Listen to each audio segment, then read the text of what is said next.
know the why human trafficking work is needed? To fight for the freedom of modern-day slaves. But love, passion, commitment isn't all you need to be an effective and successful anti-trafficking advocate. Learn the how. I'm Dr. Celia Williamson, Director of the Human Trafficking and Social Justice Institute at the University of Toledo.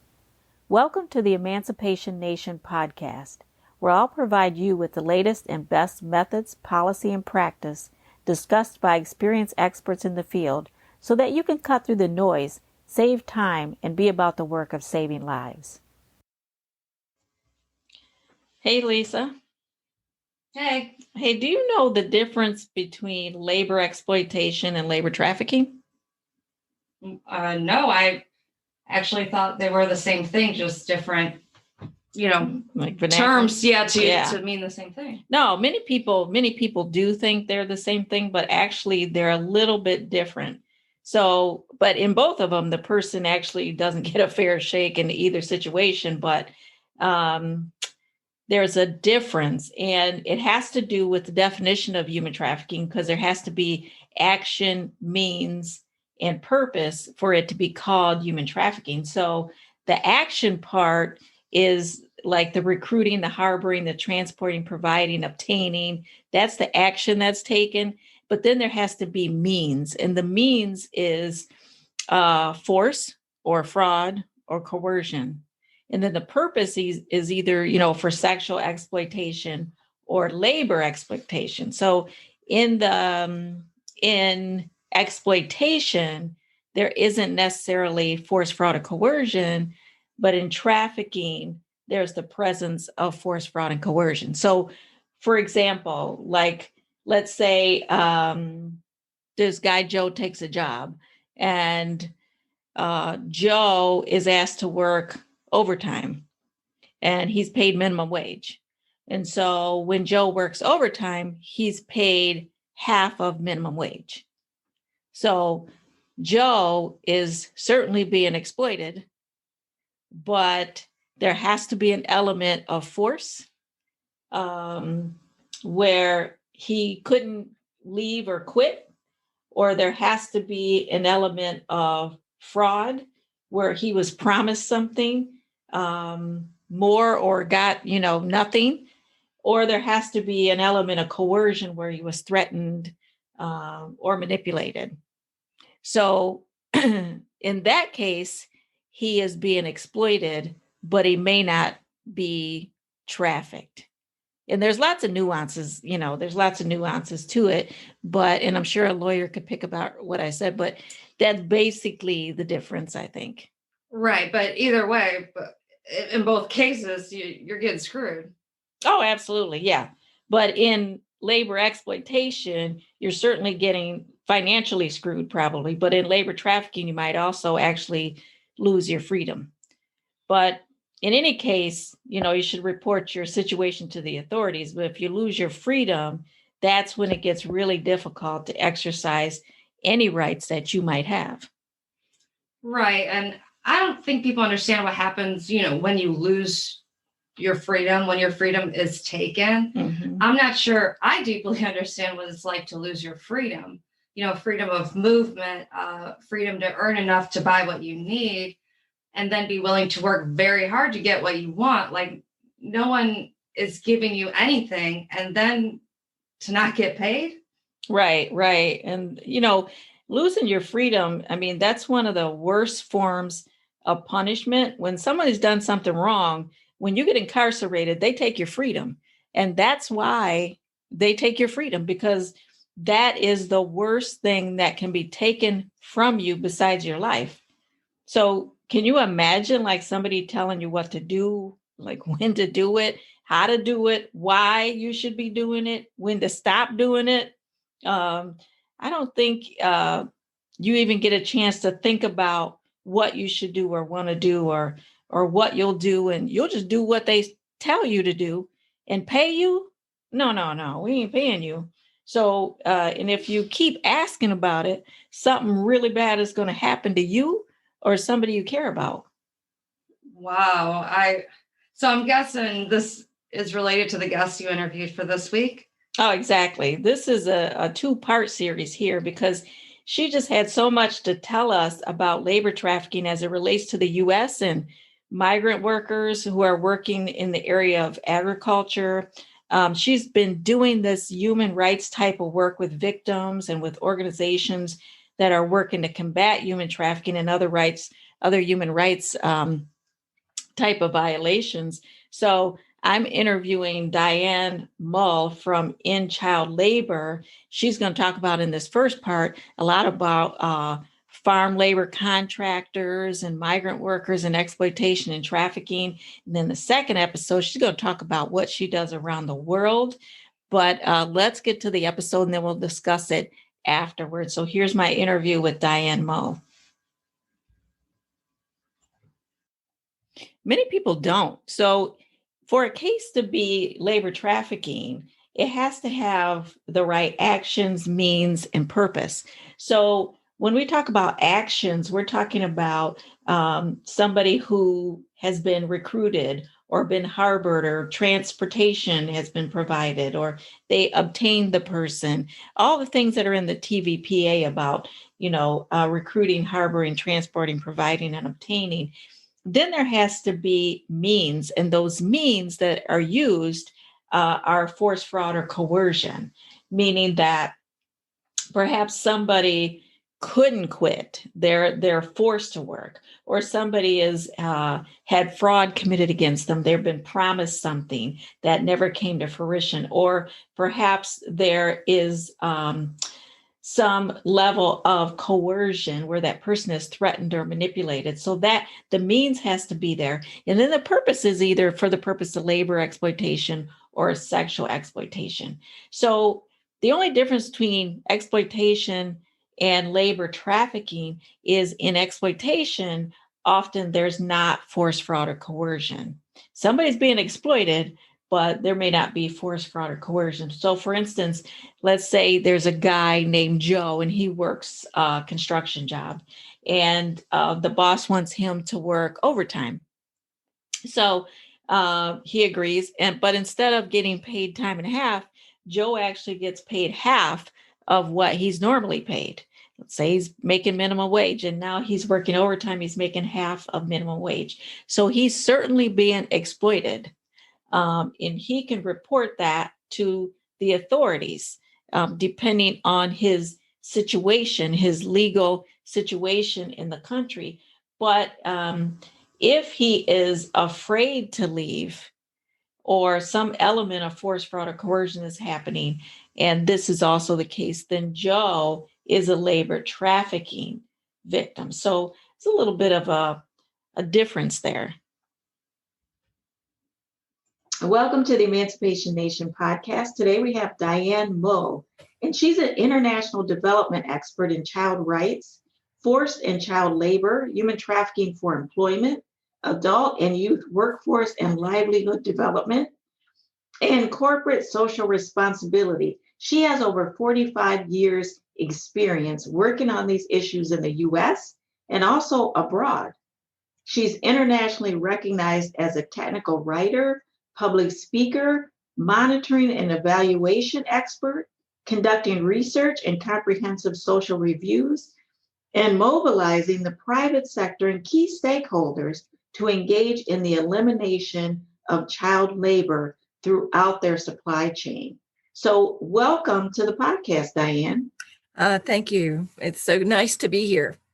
I was so excited to learn about your work on child labor, your whole team, and you guys battle the worst forms of child labor. So can you just start out by telling us how you got involved and why you're so passionate about this issue? Well, it started probably when I was, in my 45 years of work on this issue. It started when I was working with the Division of Mental Health and Alcohol and Drug Abuse for the state of North Carolina.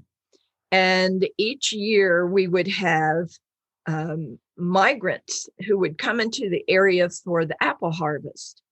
And just everything would blow up in the communities. And I was the information education specialist for the region, Western region of North Carolina.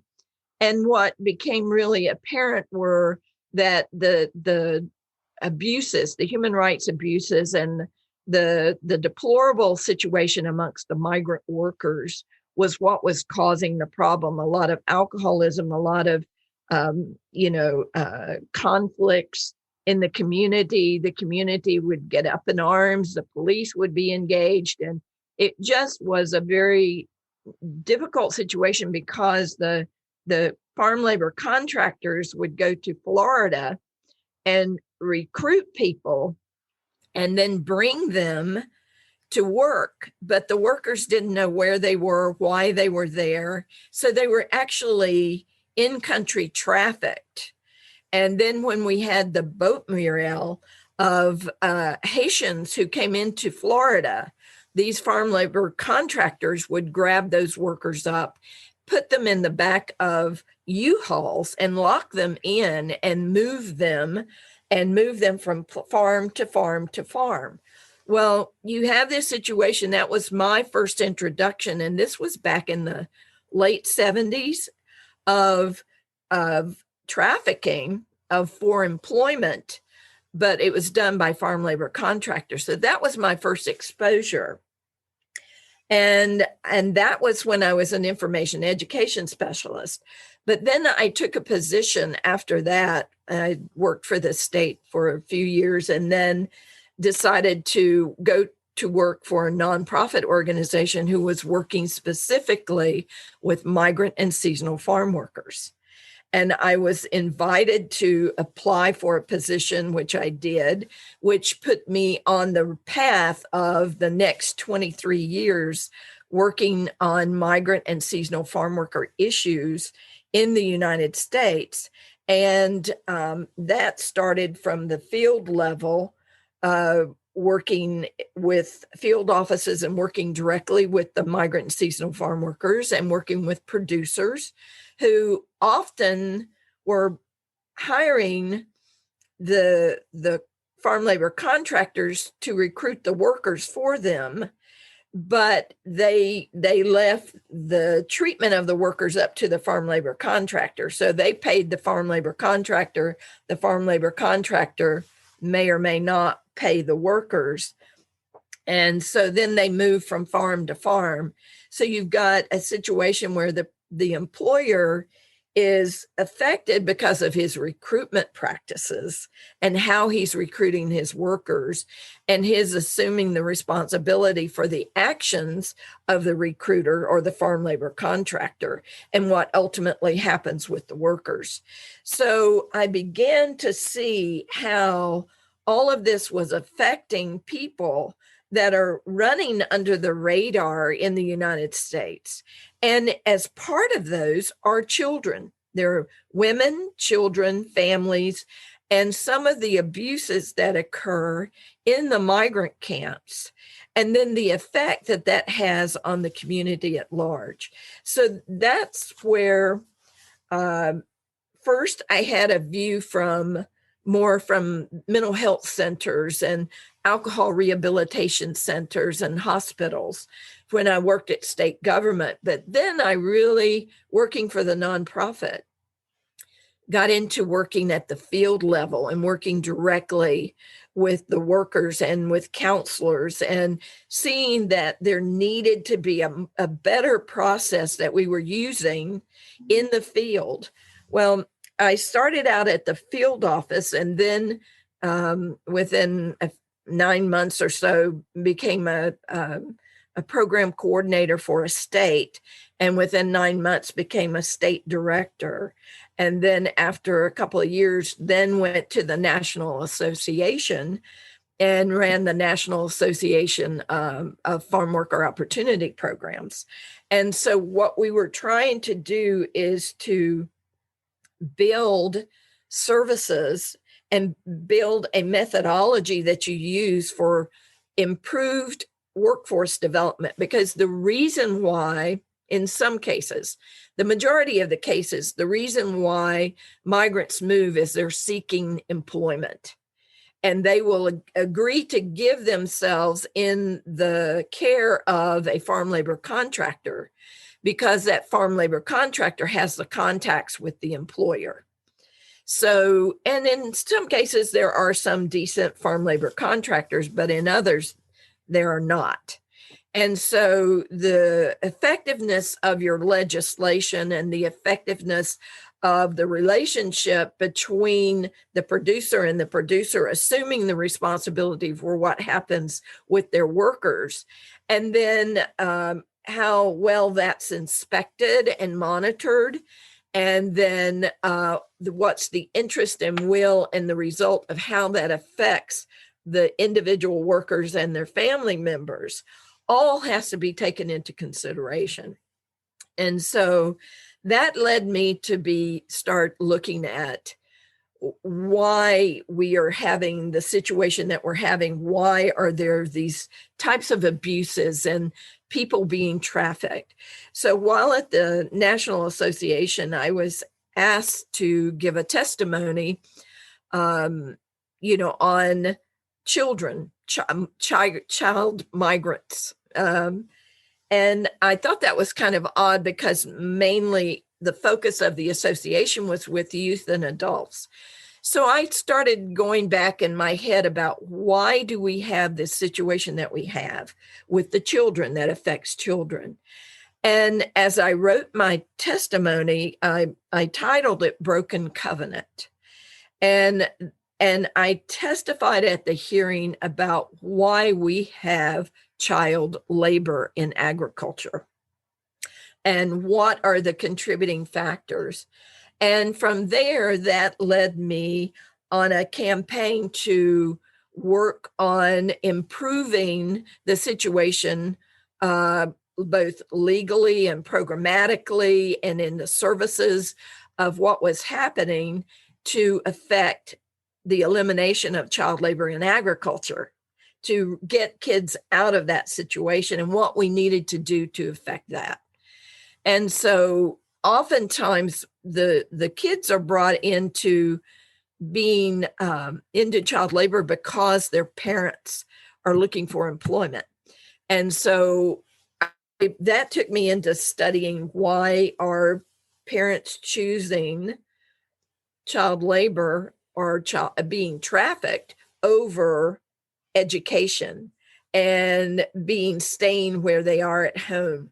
And so after 20 years at the National Association, Senator Tom Harkin and his staff had encouraged me to consider heading up a task order that within USAID, and was a worldwide task order on child labor, to educate the USAID missions about the issue of child labor. Let me stop you there, Diane, Okay. because I always want to ask, can you kind of explain to us where the line is crossed when someone comes into the country, migrants come in, travel, they need to survive, they need to sustain themselves, they need to make money, they need to work.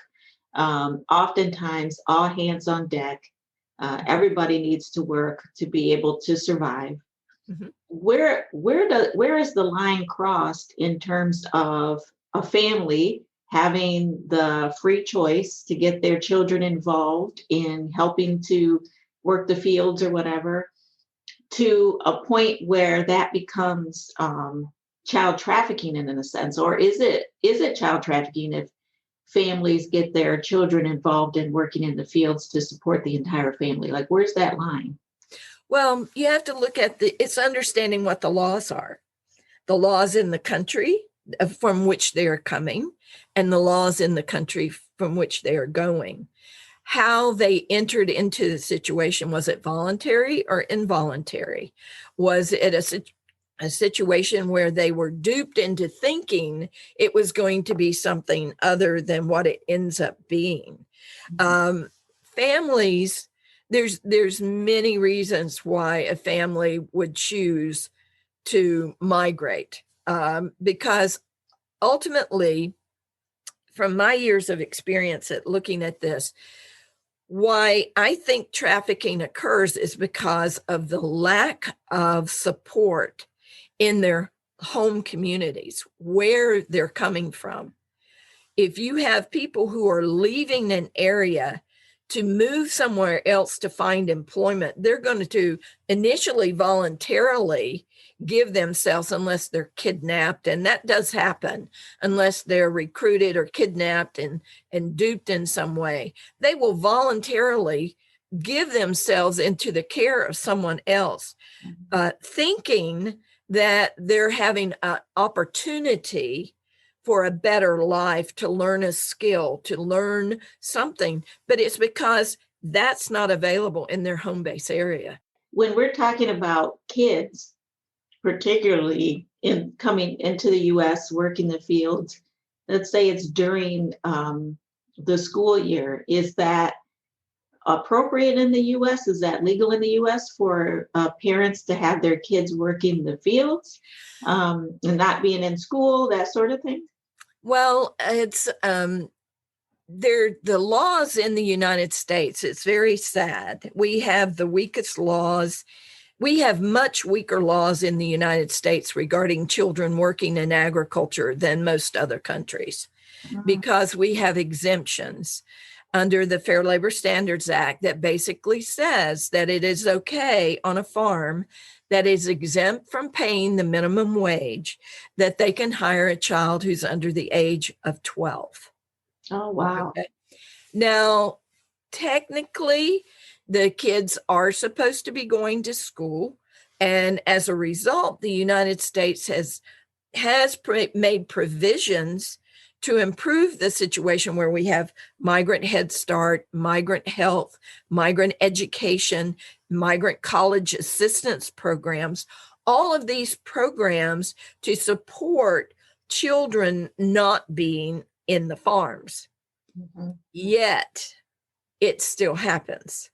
And it'll happen before school. It'll happen after school, all weekend. So a child, yes, they may be attending a migrant education program, but you have a huge percentage of the children who end up dropping out because they leave their home base areas before school, ends, and then they get back after school starts. So they've missed a portion of the year, and so they are consistently failing a grade, right, in their home countries. So if they migrate early, to get to the United States in time to, they can, yes, participate in a migrant education program, but they're going to starting work at 5:00 in the morning, right? Working up until 7:30 and then getting to school by 8. And then after school's over at 3, they're heading to the fields to work until it's dark. So they're getting 5 or 6 hours a day working, and then they work on the weekends full time with the rest of the workers. And the challenge is because the adults in the family don't earn enough money, because the money that they get during the time period when they're in the United States is a lot more than they would make if they were in their home country, because there are jobs in their home country. There is not better wages for work to do, or there's no work available. So the attraction to come to the United States is very high because the wages are better. Even though on the US scale, they're not very good at all, but they can make more money in a short period of time in the United States, and then use that money when they get back home, if they make it back home.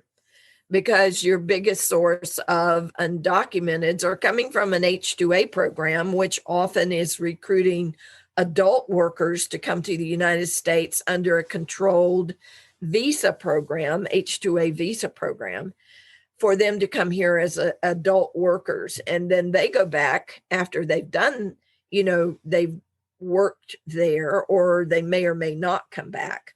And so they tell others about this work opportunity and how much money you can make and all of this. And there's housing provided. It may not be very nice housing, but in some cases, it's very good housing.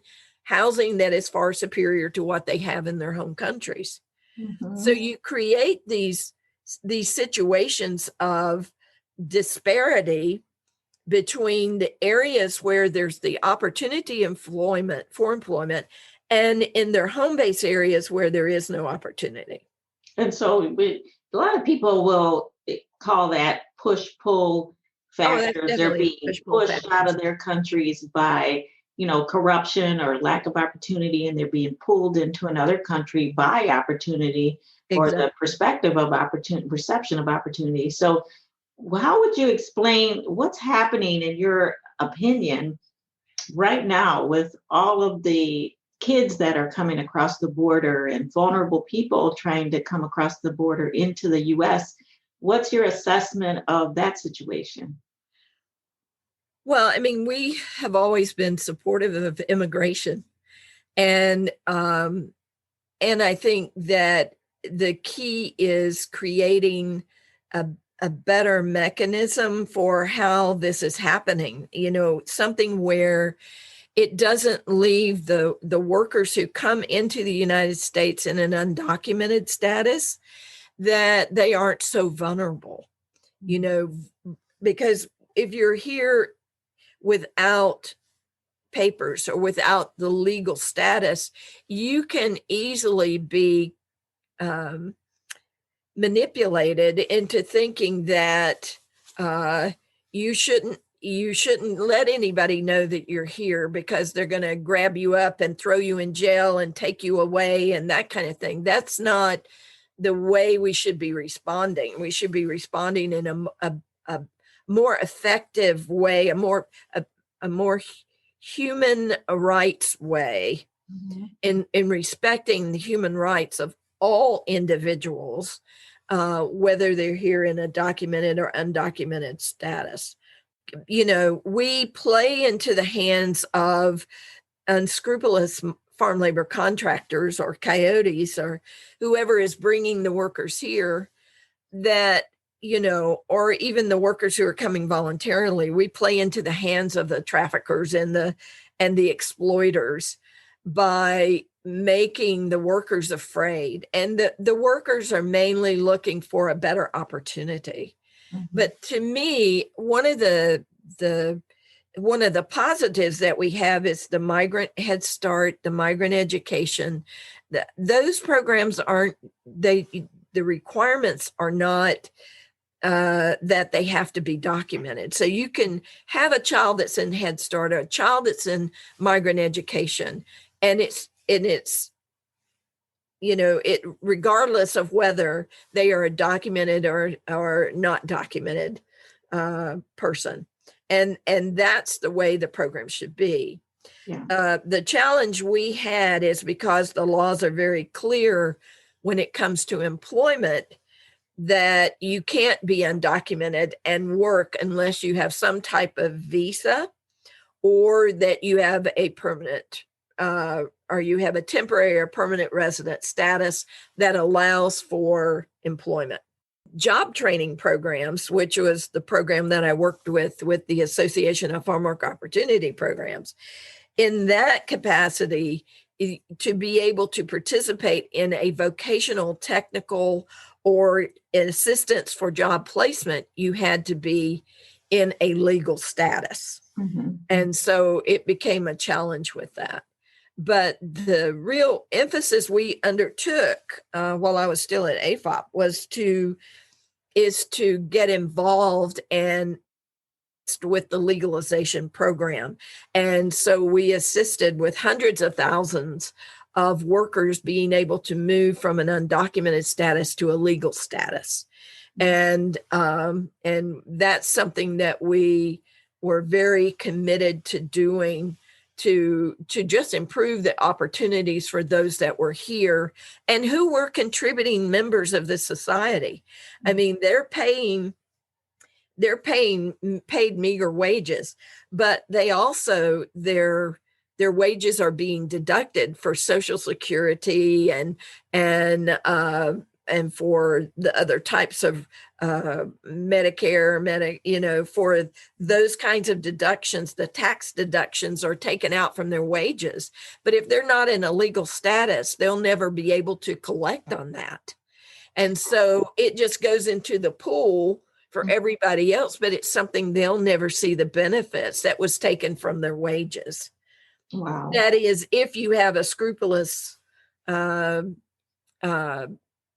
labor contractor or employer who actually turns in the money. A lot of the farm labor contractors who were unscrupulous would deduct that and then keep it for themselves, and it never was turned in. So you find all sorts of situations, but another contributing factor is enforcement. How well do people, number one, understand the issue? Number two, be able to get into the area to see what's going on, to do discovery, and to understand the factors.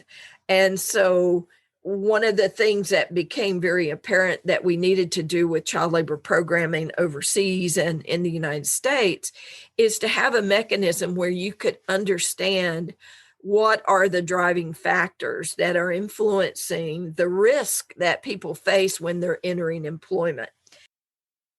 So you look at it from the standpoint of the individual, the family as a group, the employer, their internal and external factors, because with an employer, it's recruitment, remuneration, health and safety, and social dialogue. Those are the four key areas that if you really drill down into what an employer is doing, you can then determine whether or not it's trafficking, or is it, other types of human rights violations, or is it something that can be easily fixed and adjusted?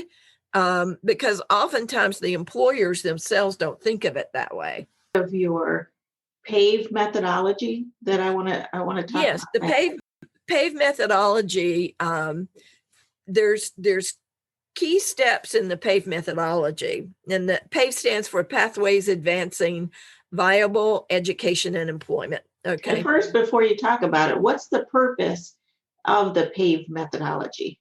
Well, the purpose is to give case managers and people who are working with a targeted population the tools and the skills and the understanding on how to do discovery, to understand how they can more effectively work with the individuals that they're trying to work with.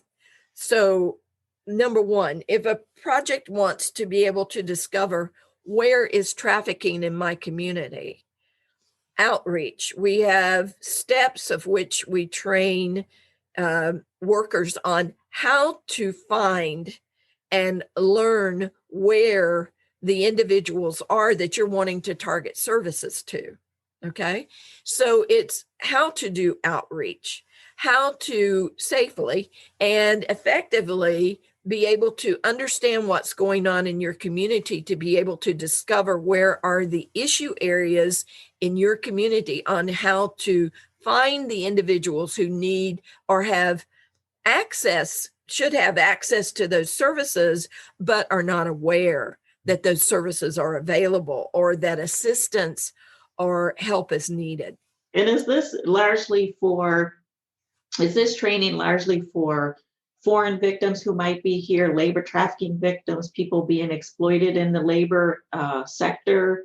Is that the sort of outreach? Is that the focus that I should have when I'm doing my outreach using the PAVE methodology? Well, the PAVE methodology can cover all aspects of child labor, forced labor, illicit activities, child prostitution.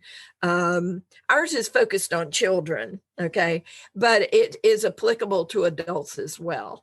So it's any situation of which you would have targeted. It's a methodology that if you're going to be delivering services and programs, that you really have to have an effective case management methodology of how you're going to, who is your targeted beneficiary? What are the services that what are their needs, right? So that you can customize your service to that individual beneficiary. Okay. And then how can you most effectively deliver services and support that's going to assist that beneficiary at achieving your ultimate objective under your program? I like it. So the first step is you're going to teach or guide people where to go, how to find it, what to look for. So once I get that step, what happens next in my community? Then once you've identified the individual that you're going to be working with, and oftentimes, if you're given government funding, for example, you give government funding to serve a specific person or a type of person that meets certain definitions. Well, you have to customize your outreach to be able to find those individuals. But you're going to discover a lot of other people in the process. But if it's not meeting with your requirements for government funding, you're going to be in trouble if you're serving people that are not your targeted group.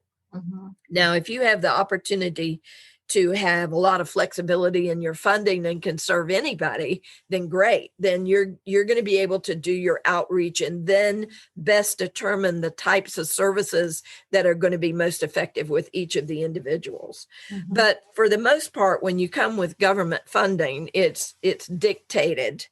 It's dictated funding for a child laborer that meets this definition, or if it's a child soldier, or it's a child that's in prostitution, or it's hazardous child labor, or it's child labor in general, or it's a trafficking victim.